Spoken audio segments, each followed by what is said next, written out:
ముందుగా ఈ విశ్వానికే ధ్యానాన్ని జ్ఞానాన్ని అందించినటువంటి పత్రిజీ దంపతులకు మరియు నాకు నిరంతరం జ్ఞానం ధ్యానం బోధిస్తున్న తటవర్తి దంపతులకు నా హృదయపూర్వక ఆత్మాభివందనములు. ఈరోజు మనం తెలుసుకోబోయే అంశం ఏమిటి అంటే, శరీరాన్ని ధరించి ప్రారబ్ధాన్ని అందరూ అనుభవించవలసి ఉంది.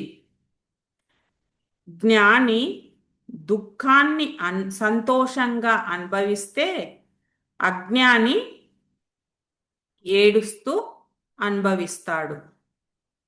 మళ్ళొకసారి చెప్పుకుందాం. శరీరాన్ని ధరించి ప్రారబ్ధాన్ని అందరూ అనుభవించవలసి ఉంది.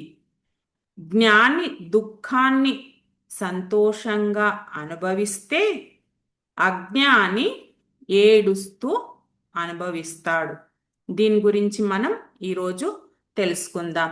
ఏంటి అంటే, ముందు మనం కర్మల గురించి తెలుసుకోవాలి. ఎందుకంటే కర్మల ప్రారబ్ధం అనేది కర్మనే కదా, అది అనమాట. కర్మలు ఏంటి అంటే, కర్మలు 3 రకాల కర్మలు ఉన్నాయి. ఏంటివి అంటే, సంచిత కర్మలు, ప్రారబ్ధ కర్మలు, ఆగామి కర్మలు. సంచితము, ప్రారబ్ధము, ఆగామి, ఈ 3 కర్మలు అన్నమాట. కొంచెం కొంచెం తెలుసుకుందాం ఒక్కొక్క దాని గురించి. ఈ సంచిత కర్మలు ఏంటి అంటే, మనకు నిల్వ ఖాతా అంటే మన స్టోర్ రూమ్లో స్టోర్ చేసుకున్నట్టు అన్నమాట. ఏంటి ఈ సంచిత కర్మలు అంటే, మనం చేసుకున్న అంటే గత జన్మల్లో చేసుకున్న కర్మలన్నీ ఒక మన బ్యాంకులో గానే నిల్వ వేసుకున్నట్టు ఆ కర్మల నిల్వ. ఏంటి అంటే, మనం ఈ జన్మలో చేసిన కర్మలను దాదాపు 60% అనుభవిస్తాం. ఒక 40% మాత్రమే సంచితంలో వేసుకుంటామన్నమాట. 60 నుంచి 80 వరకు కూడా అనుభవిస్తాము అని ఒకసారి సార్ చెప్పడం జరిగింది. ఆ 20% మనం సంచితంలో వేసుకుంటాం. దీన్ని మనం ఎట్లా పోల్చుకోవచ్చు అంటే, మన మిల్లుల్లో, ఇండ్లల్లో, అంటే పల్లెటూరులో గోదాములు ఉంటాయి కదా, అట్లా గోదాములతో పోల్చుకోవచ్చు. మనం అంత నిల్వ చేసి పెడతాం కదా సరుకు, అట్లా అనమాట. ఇంకా మన ఇంటి వరకు వస్తే, పెద్ద పెద్ద కుటుంబాలు ఉన్నప్పుడు ఒక పెద్ద పెద్ద స్టోర్ రూమ్సే ఉంటాయి. ఒక సంవత్సరానికి సరిపడా ఉప్పు, పప్పు అన్నీ స్టోరేజ్ చేస్తామన్నమాట. అవన్నీ మన దగ్గర ఉంటాయి. కానీ అవన్నీ ఒకటే రోజు వండుకొని తింటామా? తినం కదా. ఏం చేస్తాము? అవసరం ఉన్నప్పుడల్లా తీసుకొని తింటాము. ఈ సంచిత కర్మలు కూడా అనేక జన్మల నుంచి వేసుకొచ్చిన కర్మలన్నీ కూడా ఒకే జన్మలో మనం అనుభవించలేం. గత జన్మల్లో ఎన్నో కర్మలు చేసి ఉంటాం. అవన్నీ ఈ జన్మలు అనుభవిస్తామంటే కాదు. 1, 2, లాస్ట్కు 3 కర్మలు, 4 అంతకంటే ఎక్కువ తీసుకొని మనము రాలేము. ఎందుకంటే అక్కడి నుంచి తెచ్చేది కాక ఇక్కడ తెలిసి తెలియక మళ్ళీ ఎన్నో కర్మలు చేస్తుంటాం కదా. అందుకని లాస్ట్కు 3 కర్మల వరకు తీసుకుంటారని ఒకసారి చెప్పడం జరిగింది. ఆ అనుభవించడానికే మన జీవితకాలం సరిపోతుందన్నమాట. ఇక ప్రారబ్ధ కర్మలు. ప్రారబ్ధ కర్మలు అంటే ఏంటి అంటే, మనం ఈ జన్మలో అనుభవించేటివి. అంటే మన ఫైల్ ఓపెన్ అయింది అన్నట్టు అంటాం కదా, నీ ఫైల్ ఓపెన్ అయిందిరా అని, అట్లా అన్నమాట. అంటే సంచితంలోంచి మనం ఏ కర్మలైతే అనుభవించాలి అనుకున్నామో అందులో కొంత భాగమే ఈ ప్రారబ్ధం. అంటే మనం ఆ సంచిత కర్మలు మన ఎన్నోసార్లు మనం విన్నాం. మనం అక్కడ డిజైన్ చేసుకున్నప్పుడు ఏ కర్మలు అనుభవించాలి, ఏవి అనుభవిస్తాము అనేది మనం ముందే డిసైడ్ అయ్యి ఆ కర్మలను తీసుకొని వస్తాం. అవే ప్రారబ్ధం అన్నమాట. మరి దీన్ని ఎలా పోల్చుకోవచ్చు అంటే, ఇది మనకు వండి పెట్టిన భోజనంతో పోల్చుకోవచ్చు. వంట చేసి పెట్టింటారు కదా, ఆ భోజనం రెడీగా ఉందన్నమాట. అది ప్లేట్లో పెట్టేసుకున్నాం. మరి ఇక అప్పుడు ఏం చేస్తాం? తినాల్సిందే కదా. పడేస్తామా? పడేయము. ఎంతైనా తినబుద్ధి అయినా తినబుద్ధి కాకుండా ప్లేట్లో పెట్టుకున్నాక ఖచ్చితంగా తినవలసిందే అన్నమాట. అలాగే ఈ కర్మలు కూడా, అంటే ఈ ప్రారంధంలో ఆ కర్మలు కూడా అలాగే తెచ్చుకున్నాం కాబట్టి తప్పనిసరిగా అనుభవించవలసిందే, తీసెయ్యలేము. ఏంటి అంటే మనం తీసుకునే జన్మ, మనం ఎంచుకునే ఈ శరీరం కానీ, మనం ఎంచుకున్న కుటుంబము, ఆరోగ్యం, అంటే అక్కడే డిసైడ్ చేస్తాం. నాకు ఈ వయసులో ఈ ఈ రోగం రావాలి, ఈ టైంలో నేను ఇట్లా ఉండాలి అనేవి ఇవన్నీ కూడా మనం అక్కడే డిసైడ్ వస్తాం. మనం ఇక్కడికి వచ్చిన తర్వాత ఎలాంటి మార్పులు చెయ్యలేమన్నమాట. అందుకే కబీర్ మహాశయుడు ఏం చెప్తున్నాడు అంటే, శరీరం ఉన్నంత వరకు ప్రారబ్ధం అనుభవించవలసిందే. ఈ శరీరం ఉన్నంత వరకు కూడా ప్రారబ్ధం అనుభవించవలసిందే. జ్ఞాని కూడా తప్పించుకోలేడు. జ్ఞానం ఉన్నవాడైనా కూడా తప్పించుకోడు. కాకపోతే ఈ జ్ఞాని ఏంటి అంటే అందులో చిక్కుకోడు, ఆ వచ్చిన బాధల్లో చిక్కుకోడు. ఇక మూడవది ఏంటి అంటే ఆగామి కర్మలు. మూడవది చెప్పుకున్నాం కదా, ఆగామి కర్మలు అని. అంటే ఇదేంటి అంటే మనం దేంతో పోల్చుకుంటే మనం ఇప్పుడే రాస్తున్న భవిష్యత్తులో ఏది కావాలో మనం ఇప్పుడే రాసుకున్నాం, దానితో పోల్చుకోవచ్చు. ఏంటి అంటే మనం ఇప్పుడు చేస్తున్న ప్రతి పని, ప్రతి మాట, ప్రతి ఆలోచన కూడా ఆగామి కర్మనే. అంటే దీన్ని ఏం పోల్చుకోవచ్చు అంటే ఇప్పుడే వంట చేస్తున్న ఆహారం లాంటిది. అంటే రేపన్న తినొచ్చు, లేదా ఇంకో జన్మలోనన్నా తినవలసిందే. ఇది ఏంటి అంటే ఇప్పుడు మనం మాట్లాడే ప్రతి మాట కూడా, అంటే కోపంతో ఎన్నో మాటలు మాట్లాడేస్తూ ఉంటాం, ఎన్నో పనులు చేస్తూ ఉంటాం. కోపం వచ్చినప్పుడు, అంటే ఒకరి మీద కోపం ఉన్నప్పుడు, వాళ్ళు పడనప్పుడు వాళ్ళ మీద కోపంతో పని చేస్తుంటాం, వాళ్ళ మీద అసూయతో ఎన్నో మాటలు మాట్లాడుతుంటాం. అంతేకాకుండా మంచి పనులు కూడా చేస్తుంటాం, ఎవరికైనా సహాయం చేస్తుంటాం దయతో, ఇంకా ఎన్నో మంచి పనులు కూడా చేస్తుంటాం. ఇవన్నీ కూడా ఏంటి అంటే ఆగామి కర్మలు. మంచివైతే పుణ్యకర్మలు, చెడు అయితే పాపకర్మలు. కానీ ఈ రెండు కూడా ఆగామి కర్మలే. మరి ఇప్పుడు మనం ప్రారబ్ధం అంటే ఏమిటో అర్థం చేసుకుందాం. ఏంటి అంటే మన గత జన్మలలో చేసిన కర్మ ఫలితమే ఈ జన్మలో ఈ శరీరంతో పాటు వస్తుంది. అంటే మనం ఇక్కడ ఎన్నో జన్మలలో చేసుకున్న కర్మలు మనం ఎంచుకొని ఈ జన్మలో ఈ శరీరంతో పాటు తీసుకొని వస్తాం. ఇంకా కొందరు అనుకుంటారు నేను జ్ఞానిని, నాకేమీ తాకవు అని అనుకుంటారు. అలా కాదు. శరీరం ఉన్నంత వరకు ఆకలి, దప్పిక, నొప్పి, వృద్ధాప్యము, అనారోగ్యం అన్నీ అనుభవించవలసిందే.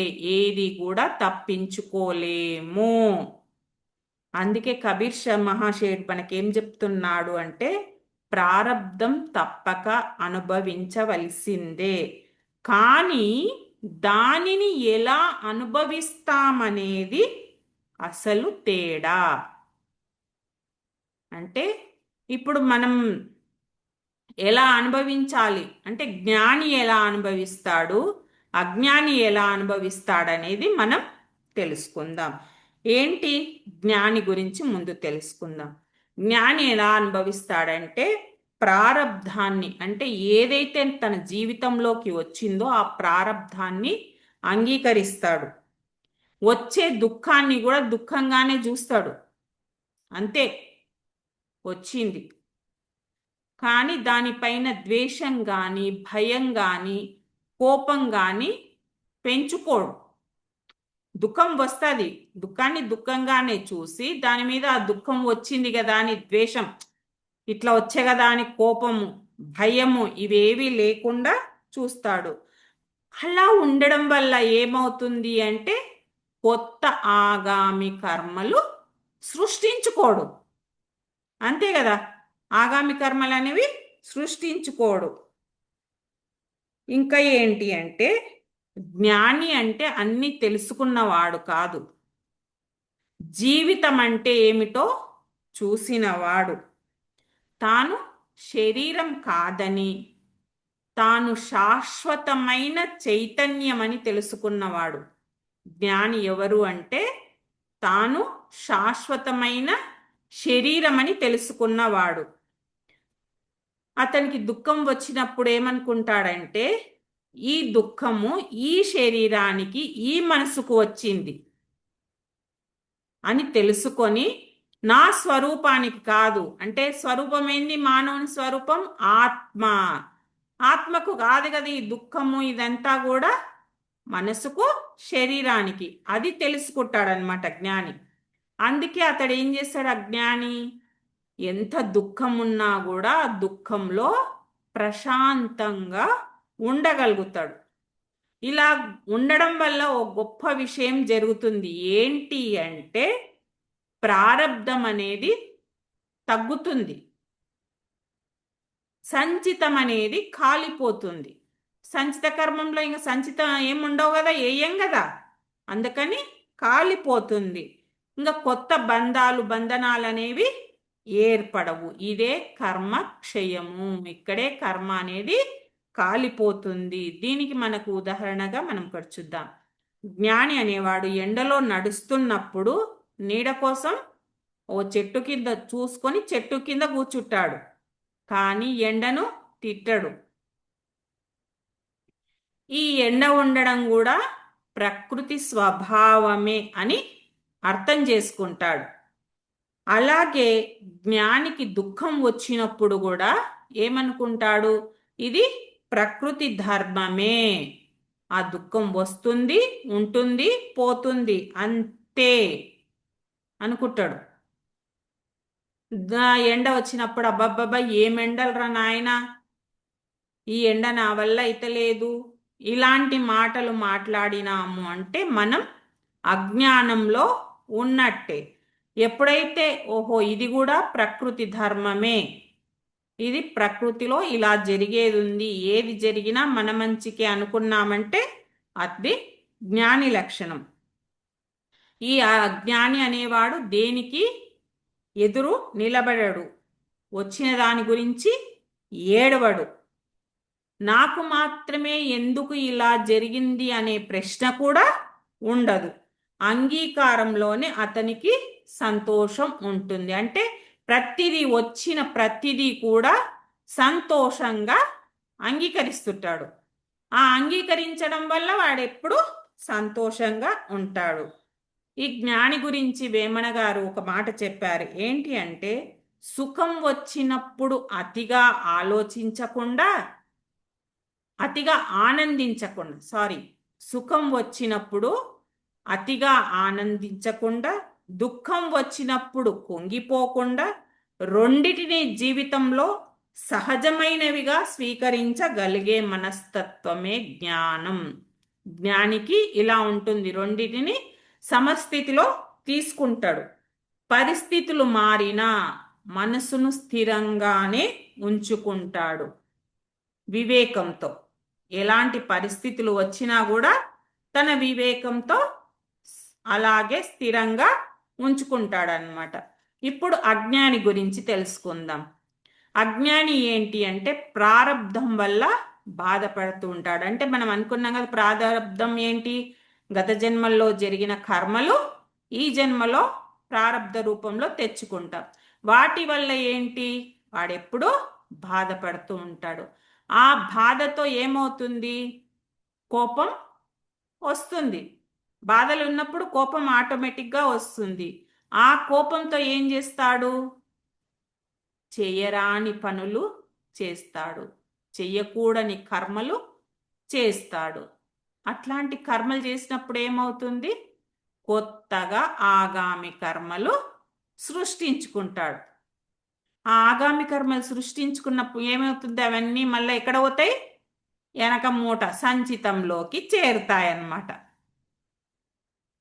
ఆ కోపం ఒక్కటి శాంతంగా ఉండగలిగితే ఏది లేదు. కోపంతో ఎన్నో తప్పుడు పనులు చేస్తాడు. తప్పుడు పనుల వల్ల కర్మలు వస్తాయి. ఆ కర్మలు మళ్ళా సంచితంలో చేరుతాయి. ఇదే కర్మ చక్రం తిరుగుతూనే ఉంటుందన్నమాట. ఇదే జనన మరణ బంధనం. ఇంకంతే కదా, కర్మలు ఎక్కువయ్యే కొద్దీ పునరపి జననం పునరపి మరణం, సావాల్సిందే పుట్టాల్సిందే అనుభవించే వరకు. అతడు ఏడుస్తూ ప్రారబ్ధాన్ని అనుభవించడమే కాక, అంటే ఆ బాధపడుతూ అనుభవిస్తూనే మళ్ళా కొత్త బాధను తయారు చేసుకుంటాడు. ఏదో వచ్చిందిలే ఇంకా అనుభవిస్తే పోతుందిలే అనకుండా బాధపడుతూ ఉండడం వల్ల, ఇవన్నీ చేయడం వల్ల ఇంకా కొత్త బాధను తయారు చేసుకుంటాడు. పూర్తి జ్ఞాని పరిస్థితి ఇప్పటిదాకా మనం తెలుసుకున్నాం. అజ్ఞాని పరిస్థితి పూర్తి భిన్నంగా ఉంది కదా. ఏంటి, అజ్ఞాని తనను శరీరంతోనే ఐక్యం చేసుకుంటాడు. అంటే నేనే ఈ శరీరము. జ్ఞానేమో ఆత్మని అనుకుంటాడు. అజ్ఞాని ఏమనుకుంటాడు, ఈ శరీరమే నేను, ఈ శరీరమే నాది, వచ్చిన ప్రతి బాధ కూడా నాకే ఈ బాధలు అని బాధపడుతుంటాడు. అందువల్ల ఏమైతే దుఃఖం వచ్చినప్పుడు ఆ బాధపడడం వల్ల రెండింతలు అవుతుంది. అంతే కదా, మనం ఏడుస్తూ ఉంటే ఆ బాధ అనేది రెండింతలు అవుతుంది. ఏంటి, ఒకటి ప్రారంధం వల్ల వచ్చిన దుఃఖం అయితే, ఇంకొకటి అతను సృష్టించుకున్న బాధ వల్ల దుఃఖము. ఇప్పుడు వచ్చేది ఎట్లా వచ్చింది, అనుభవిస్తే సరే అనుకుంటే ఓకే. అలా కాకుండా నాకే వచ్చింది ఇంకా చుట్టుపక్కల తిట్టుకోవడము, ఇంట్లో వాళ్ళని తిట్టడము, ఇలాంటివన్నీ తిడుతూ ఉంటే బాధనే కదా. అలా రెండింతలు చేసుకుంటాడనమాట. ఈ అజ్ఞాని అదే చేస్తుంటాడు. ఇలా ఎందుకు జరిగింది, నాకు మాత్రమే ఎందుకు, ఇది ఎప్పటికి పోదా, ఇలా ప్రతిదానికి బాధపడుతూ ఉంటాడనమాట. ఒకటి బాధ వల్ల వచ్చిందైతే, ఇంకొకటి అజ్ఞానం వల్ల వచ్చిన దుఃఖం అన్నమాట. దీనికి కూడా వేమన గారు ఒకటి చెప్పారు. ఏం చెప్పారు అంటే, మూర్ఖుడు సుఖంలో ఉన్నప్పుడు ఆత్మ నియంత్రణ ఉండదు, దుఃఖంలో పడితే ప్రతిరోజు ఏడుస్తూనే ఉంటాడు. అలాంటి వాడు ఎప్పుడు కూడా అజ్ఞానియే. అంటే సుఖ దుఃఖాలలో సమత్వం లేనివాడు మూర్ఖుడు అని అర్థం. ఇక్కడ మనం ఇది అర్థం కావడానికి ఒక ఉదాహరణ చూద్దాం. ఏంటి అంటే, ఒకే కుటుంబానికి చెందిన ఇద్దరు అన్నదమ్ముళ్ళు ఉన్నారనుకోండి. వాళ్ళిద్దరిది ఒకటే ఆర్థిక పరిస్థితి, ఒకరికి ఎక్కువ లేదు, ఒకరికి తక్కువ లేదు. అయితే వాళ్లకు ఉంటారు కదా తల్లిదండ్రులు, వాళ్ళ తల్లికి తండ్రికో అనారోగ్యం అయ్యింది. అయితే ఒకడు జ్ఞాని, ఒకడు అజ్ఞాని. జ్ఞాని ఏమనుకుంటాడు, ఇది తప్పదు, నేను చేయగలిగింది చెయ్యాలి, నేను ఏ సేవ అయితే చెయ్యాలో అది చెయ్యాలి, డాక్టర్లకు చూయించడం కానీ ఏదైతే ఉందో అదంతా చెయ్యాలి, ఆ బాధను అనుభవించాల్సిందే, అది పో అంటే పోయేది కాదు కదా, అనుభవించవలసిందే. కానీ అదేదో బాధపడకుండా వచ్చిన దాన్ని ఆ బాధలో కూరుకుపోకుండా అనుభవిస్తాడు మొదటివాడు. అంటే దాన్ని ఒక బాధ్యతగా మార్చుకొని దాన్ని అనుభవిస్తాడు. రెండో వాడు ఏంటి అంటే, ఇలా ఎందుకు జరిగింది, నాన్నకి ఎందుకు సుస్తయింది, మొదలే నాకు కష్టంగా ఉంది, ఇంకా ఇదొక కష్టం ఎందుకు, ఇన్ని డబ్బులు ఖర్చులు అవుతుంటే ఎన్నో ఉంటాయి కదా, ఇవన్నీ నాకెందుకు అని ఎప్పుడు ప్రతిరోజు కోపంతో, నిరాశతో, దుఃఖంతో కాలం వెళ్ళబుచ్చుతుంటాడు. చూడండి, ఇక్కడ ఇద్దరిది ఒకటే పరిస్థితి, ఆర్థిక పరిస్థితి. ఇద్దరిది ఒకటే ప్రారంధం, తండ్రికి చేయడం, తండ్రికి సుస్తు కావడం అనేది ఇద్దరికి ఒకటే ప్రారంధం. కానీ మొదటివాడు ఏం చేస్తున్నాడు? అంగీకార భావంతో చూస్తున్నాడు. రెండోవాడు ప్రతిఘటిస్తున్నాడు, ఎందుకు ఎందుకు ఎందుకు అనేది. అలా ఉండకూడదు. ఇంకొక ఉదాహరణ, ఒక ఒక ఉద్యోగస్తుడు ఉంటాడు. ఆ ఉద్యోగస్తుడికి ఆ ఉద్యోగం అనేది తీసివేస్తారనమాట ఆఫీస్లోంచి. అయితే ప్రాపంచిక జీవితంలో ఉద్యోగం అనేది పెద్ద టాస్క్, అంతే కదా. ఈ ప్రాపంచిక జీవితంలో ఉద్యోగం లేకుంటే వాని బతుకు చిన్న భిన్నమే, ఎంతో పెద్ద దుఃఖము. కానీ ఇక్కడ జ్ఞానం ఉన్నవాడు ఎలా ఆలోచిస్తాడంటే, సరే ఈ ఉద్యోగం పోయిందంటే దీనికంటే నాకు మంచి ఉద్యోగం వస్తుంది అని కొత్త ఉద్యోగం కోసం కొత్త మార్గాలు ఎంచుకుంటాడు. అదే అజ్ఞాని ఏం చేస్తాడు? నా జీవితమే నాశనమయ్యింది, నేనేం పాపం చేశాను, ఇలా డిప్రెషన్లోకి వెళ్ళిపోతుంటాడనమాట. ఆ దుఃఖాన్ని వ్యక్తిగతంగా మార్చుకొని బాధపడుతూ ఉంటాడు. ఉద్యోగం పోవడం వాడి ప్రారంధమైతే విఫలమయ్యానని బాధింపబడడం అజ్ఞానం. నేను విఫలనయ్యానని బాధపడుతూ ఉంటాడు.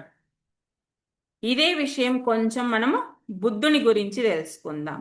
ఏంటి అంటే ఈ అజ్ఞాని జ్ఞాని ఎలా ఉంటారు అనేదానికి జ్ఞానం. బుద్ధుడికి కూడా మనలాగే శరీరం ఉంది, మనలాగే ఆకలి ఉంది, మనలాగే నొప్పులు అన్నీ ఉన్నాయన్నమాట. ఆయన చివరి రోజుల్లో తీవ్ర వేదన పడ్డారు, కానీ బుద్ధుడు ఎప్పుడూ ఏడవలేదట. ఆ వచ్చింది ఏదైనా సరే ఇది అనిత్యమే అనుకొని ఆ వచ్చిన వేదనను కూడా అనుభవించాడు. కానీ ఆ వేదనకు, ఆ బాధలకు, ఆ ఆకలికి, ఆ నొప్పులకు దేనికి కూడా ఆయన బానిస కాలేదు. రమణ మహర్షి గురించి కూడా చూడండి. రమణ మహర్షికి క్యాన్సర్ వచ్చింది. క్యాన్సర్ వచ్చి అది పురుగులు పడడం జరిగితే అక్కడ ఆ శిష్యులు ఉంటారు కదా, ఆ శిష్యులు గురువు గారు మనం డాక్టర్ దగ్గరికి వెళ్దాము అంటే, లేదు లేదు అది వచ్చింది, దాని పని అది చేసుకుంటుంది, నా పని నేను చేసుకుంటాను అన్నాడు. అయితే ఆ పురుగులను తీసి వాళ్ళు బయట దూరంగా వేస్తే కూడా కాదు, వాటి ఆహారం మనం దూరం చేయకూడదు అని మళ్ళీ ఆ పురుగులన్నిటినీ తెచ్చి మళ్ళీ పెట్టుకున్నాడట. అంటే వీళ్ళు దేనికి కూడా, జ్ఞాని దేనికి కూడా బాధపడడు అనమాట. వచ్చిన దుఃఖాన్ని కూడా తిరస్కరించడు, దానిని దాటి చూస్తాడు. అలా ఉంటుందన్నమాట. దీనికి మనం చిన్న ఉపమానం చూద్దాం. ఏంటి అంటే, వర్షం పడేటప్పుడు ఒకడేమో వర్షంలో తడుస్తూ తిట్టుకుంటాడు, ఏం వర్షం పడుతుంది ఏంటి అని. ఇంకొకడు ఏమనుకుంటాడు, ఇది ప్రకృతి ధర్మము అని అనుకుంటాడు. వర్షం అనేది ఇద్దరికి ఒక్కటే, తడవడం అనేది కూడా ఇద్దరికి ఒక్కటే. కానీ జ్ఞాని మనస్సు, అజ్ఞాని మనస్సు స్థితి ఇద్దరిది వేరే వేరే. ప్రారబ్ధం వర్షం లాంటిదైతే జ్ఞానం గొడుగు లాంటిది. వచ్చిన ప్రారబ్ధం ఇద్దరిది ఒకటే. జ్ఞానం ఉండడం వల్ల వాడు ఆ విధంగా ఆలోచించిండు, జ్ఞానం లేకపోవడం వల్ల ఇతను ఇలా ఆలోచించిండనమాట. ఇంకొక చిన్న ఉపమానం చూద్దాం. అంటే మనకి ఇవన్నీ ఎందుకు ఉపమానాలు, ఉదాహరణలు, కథలు అంటే మనకు ఆ సబ్జెక్ట్ ఇంకా మనకు బాగా అర్థం కావడం కోసమే ఇవన్నీ చెప్పుకోవడం. ఇప్పుడు ఒక ఫ్యాన్ తిరుగుతూ ఉంటుంది. తిరుగుతున్న ఫ్యాన్ ఏం చేస్తాం మనం? ఆ స్విచ్ ఆఫ్ చేస్తే ఆ ఫ్యాన్ అనేది ఆగిపోతుంది. అంటే ఎంబడే ఆగదు, ఏమవుతుంది, కొద్దిగా సేపు తిరిగి తర్వాత ఆగుతుంది. ఇక్కడ మనం ఈ ప్రారబ్ధానికి ఎలా అన్వయించుకోవాలి అంటే, ఫ్యాన్ తిరుగుతున్నది ప్రారబ్ధమైతే, ఫ్యాన్ తిరిగేది ప్రారబ్ధం. కరెంటు అనేది అజ్ఞానం. స్విచ్ ఆఫ్ చేయడం అనేది జ్ఞానం. అంటే జ్ఞాని అనేవాడు ఏం చేస్తాడు? ఆ కరెంటు స్విచ్ను ఆఫ్ చేస్తాడు. అర్థమైంది కదా? ఆ స్విచ్ను ఆఫ్ చేస్తాడు. అంటే అప్పుడేమవుతుంది? ఫ్యాన్ కొద్దిగా సేపు తిరుగుతుంది. ఆ తిరిగేదే ప్రారబ్ధము అనమాట. అది అనుభవించవలసిందే. ఆ కొద్దిగా సేపు ఆ జ్ఞాని ఏం చేస్తాడు? ఆ కరెంటు ఆఫ్ చేస్తాడు కదా. అంటే మనం చెయ్యాల్సిన తప్పుడు పనులు, కర్మలు ఆఫ్ చేస్తాడు. ఆఫ్ చేయడం వల్ల ఏమవుతుంది? ఆగామిలో సంచితంలో కర్మలు చేరవు. తెలుసుకుంటాడు, ఓహో ఇవన్నీ చేయడం వల్ల నా సంచిలో రాబడతాయి, అందుకని చెయ్యకుండా ఉంటాడు. ఆ ఫ్యాన్ ఎట్లయితే ఆగిపోతుందో తను కర్మలు చేయడం అంటే నిష్కామ కర్మలు చేస్తాడు అప్పుడు అన్నమాట. జ్ఞానం ప్రారబ్ధాన్ని ఆపదు. మామూలుగా మనం ఏమనుకుంటాం? జ్ఞానం ఉంటే ఏది లేదులే అనుకుంటాం. కానీ ప్రారబ్ధం అనేది అనుభవించవలసిందే. కానీ ఏం ఆపుతుంది అంటే ఆగామిని ఆపుతుంది. అంటే ఈ జ్ఞానం ఉండడం వల్ల ఇప్పుడు మనం జూమ్లో రోజు మనం క్లాసులు విని తెలుసుకుంటున్నాం. ఏదైనా మనకి నోటి వరకు వచ్చేస్తుంది. సడన్గా మాట వచ్చిన ఎంబడే మనకి టక్కున వెళ్తుంది, అరే ఆ రోజు ఆ మేడం అలా చెప్పింది కదా, ఇలా మాట్లాడొద్దు, దీనివల్ల కర్మ వస్తుంది అన్నప్పుడు ఏం చేస్తున్నాం? ఆగిపోతున్నాం కదా. ఈ జ్ఞానం ఉండడం వల్ల ఈ కర్మలు అనేది ఆగిపోతుంది. ఎప్పుడైతే మనం ఎరుకతో ఉండి ఈ ఆగామి కర్మలు చేయకుండా ఉంటామో అప్పుడేమవుతుంది? మన సంచితం ఖాళీ అవుతుంది. మన సంచి మెల్లిమెల్లిగా ఖాళీ అవుతుంది. సంచి మొత్తం ఖాళీ అయితే ఏమవుతుంది? మళ్ళా మనకి పునర్జన్మ అవసరం లేదు. జన్మ తీసుకోవాల్సిన అవసరం ఉందా? కర్మలు ఉన్నప్పుడే జన్మలు తీసుకుంటాం. కర్మ లేకుంటే జన్మ అనేది ఉండదు కదా. ఎప్పుడైతే కర్మలు ఉంటాయో అప్పుడే పునరపి జననం, పునరపి మరణం. కర్మలు లేనప్పుడు ఏది అవసరం లేదు. అయితే దీనికి వీరబ్రహ్మేంద్ర స్వామి కూడా ఒక మాట చెప్పాడు. ఏంటి అంటే, ప్రారబ్ధం తప్పించుకొనగలవాడు బ్రహ్మాదుల్లోనైనా లేడు. ప్రారబ్ధం అనేది ఎవ్వరూ తప్పించుకోవడం సాధ్యం కాదు. బ్రహ్మకైనా, విష్ణువుకైనా, మహేశ్వరుడికైనా ఎవ్వరైనా తప్పించుకోరు. ఈ శివుడి గురించి మీకు చిన్న కథ చెప్తాను. ఏంటి అంటే, శివుడికి ఒక 7 రోజులు శని పట్టేది ఉన్నదట. శని అంటే అంటారు కదా, శని పడతాడు పడతాడని. అయితే మా శివుడి దగ్గరికి వెళ్ళి, నేను మిమ్మల్ని 7 రోజులు ఆవహించాలి అని నాకు పర్మిషన్ ఇవ్వండి. ఆయన దేవుడు కదా, ఆయనను మించిన ఆయన కదా. అంటే అట్లనా, అయితే రేపు రాపో చూద్దాము అంటాడట. నన్ను ఎలా ఆవహిస్తాడు ఈయన చూస్తాను అని అనుకొని శివుడు ఏం చేస్తాడు? పొయ్యి ఎక్కడో ఒక చిన్న గుహలో పోయి దాక్కుంటాడు. ఆ మలత రోజు రమ్మన్నాడు కదా, మలత రోజు వచ్చే టైంకి నేను లేకుండా ఉంటే ఏడికెళ్ళి పట్టుకుంటాడు, పట్టుకోడు కదా. అలా పోయి దాక్కుంటాడు. ఆ రోజంతా దాక్కొని మలత రోజు వెళ్తాడు. మళ్ళీ కైలాసానికి వస్తాడు. వస్తే శని మళ్ళా వస్తాడు. వచ్చి అంటే నిన్న రమ్మన్నాను కదా అంటే, నేను వచ్చాను, నేను ఆవహించాను మిమ్మల్ని అంటే, ఎక్కడ అంటే, మరి నిన్నంతా లేరు కదా, మీరు పోయి ఆ గుహలో దాక్కున్నారు కదా, దాక్కుంటే మరి పట్టుకున్నట్టే కదా. అలా ప్రారబ్ధాన్ని ఆ దేవుళ్ళైనా అనుభవించవలసిందే. ఎవ్వరూ తప్పించుకోలేరు. కానీ ఈ ప్రారబ్ధానికి మనం బానిసలం కాకూడదు. వచ్చింది అనుభవించాలి, పోవాలి అనేది అంతే ఉండాలి. ఇంకా భగవద్గీతలో ఈ సుఖ దుఃఖాల గురించి ఏం చెప్పారంటే, సుఖ సుఖ దుఃఖే సమే కృత్వ లాభాలాభో జయే జయౌ. అంటే సుఖ దుఃఖాలు లాభ నష్టాలు సమంగా చూడమని మనకు భగవద్గీత చెప్తుంది. జ్ఞాని ఏం చేస్తాడు? ప్రతిదీ కూడా సమంగా చూస్తాడనమాట.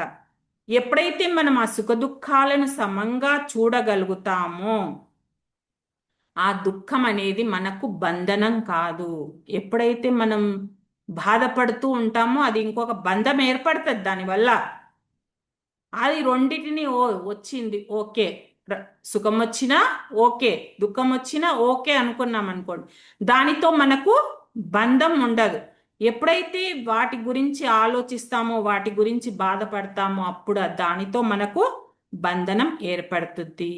మరి మనకి ఈ సందేశం వల్ల తెలుసుకోవాల్సింది ఏమిటంటే జీవితంలో వచ్చే దుఃఖాన్ని తొలగించడం మన చేతిలో లేదు. ఉంటుందా? ఎవరైనా తొలగించగలుగుతామా? తొలగించలేము.